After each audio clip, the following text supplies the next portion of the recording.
What he said, they're being taught how to hate Kenyans. They have been conditioned to hate Kenyans. Yeah. They hate us. Saa zingine mambo kwa jirani really pisses me off. And today I want to talk about something that has been boiling my blood. Came across a video and I need you to watch this with me. Because what is happening to this Kenyan man in Tanzania is something we cannot just scroll past. Kwa jina naitwa Haruni John Mlaguli, kabila yangu ni Mkikuyu. Babu yangu alikuja mwaka 1992 baada ya uhuru wa Tanzania. Na ndio mwanzilishi wa kanisa la Waadventista wa Sabato hapa Mpanda. Lakini nimekuwa nikisumbuliwa na maafisa usalama na hivyo kukosa haki ya kumiliki kiwanja changu. Na hivyo kila nikienda ardhi wananisukumia niende kwa watendaji. Na watendaji nao wanasema leta namba ya NIDA. Na namba ya NIDA sina. Lakini hata hivyo ninacho kipalata wanasema hakitoshi. Kwa hiyo eneo langu linaonekana kama vile nimezulumiwa. Na nimeletewa barua za kisheria niondoke katika eneo hilo ninaloishi kwa sababu mpango mji ulinikuta hapa. Ni eneo gani? Ni Kasimba Misengeleni. Afisa ardhi, unalifahamu hili jambo? Mheshimiwa Waziri Mkuu, huyu bwana kama alivyojitambulisha ni Mkikuyu, sio Mtanzania. Kwa mujibu wa sheria za ardhi za Tanzania, ardhi inamilikiwa na Watanzania. Kwa hiyo kigezo kimoja wapo hicho ndo kimemtoa. Yeye sio raia. Babu yangu alipewa uraia na CCM. Alikuwa raia kabisa na alikuwa mwanachama na alikuwa na kadi ya chama. Alitoka Kenya, walikuja Wakikuyu wengi sana hapa wakina Mzee Mwangi. Mmoja hapo Mzee Mwangi ana guest hapo. Anamiliki guest. Bahati mbaya ameshafariki. Na Wakikuyu baadhi nimeona wako hapo wanaweza kaja kutoa ushahidi. Kwa hivyo sasa haki yangu ya kumiliki ardhi imekuwa ni shida. Kila nikienda huku wananisukuma. Nikienda huku wananiambia. Jana nimeenda kwa mtendaji ananiambia nenda polisi. Nikasema mimi siendi polisi kwa sababu nina document za nyumba na ardhi. Wewe ni raia? Mimi ni raia kwa sababu ni mzaliwa, ni raia wa kuzaliwa. Nimezaliwa hapa na nimezaliwa Kasimba. Na watu wote wananifahamu. Wewe ni mzaliwa, mimi ni raia mzaliwa. Ila cheti cha uraia sina. Kwa maana nimekuja kutoa maamuzi kama ni ya kunisafirisha kuniondoa nchini hapa, niko tayari kuondoka. Kwa sababu wewe ni raia? Mimi ni raia mzaliwa. Ni raia mzaliwa. Una kitambulisho cha taifa? Kitambulisho cha taifa sijakipata, nimeshaenda kujiandikisha lakini sikipati. Nimejiandikisha karibu mara 2 ofisi ya kata Ilembo. Leo nataka nipate uamuzi wa kuondoka.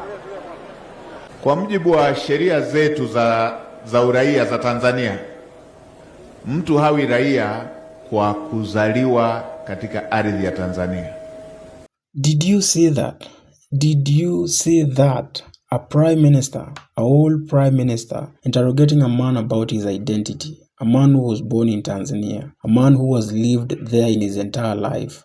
A man whose accent alone tells you everything you need to know about where he is from. And yet here we are, watching him being treated like a criminal at the border. Let me break this down for you. This man's great-grandfather, his great-grandfather, migrated to Tanzania. That means this man is a 3rd generation. He has never lived anywhere else. Tanzania is the only home he has ever known. But because of where his grandfather was born, he cannot own land. He cannot own a single piece of property. And that is the law. Now, this is where I really get fired up. Because if this was being applied equally across the board, maybe, and I'm saying maybe, I could respect the law even if I disagreed with it. But it is not being applied equally. And that is the problem. I mean, go to Masaki, go to Mikocheni. Those are the rich suburbs of Dar es Salaam. And tell me what you see there. You will find foreigners living in massive homes, owning properties, running businesses, and nobody's interrogating them on camera. Nobody's questioning them of their identity. And then there is a guy called Rostam Aziz. This is the man who's been accused or who has been linked to the death of Magufuli. He recently acquired the largest shareholding in Nation Media here in Kenya. I looked into his background. The man is of Iranian descent and not Tanzanian, Iranian.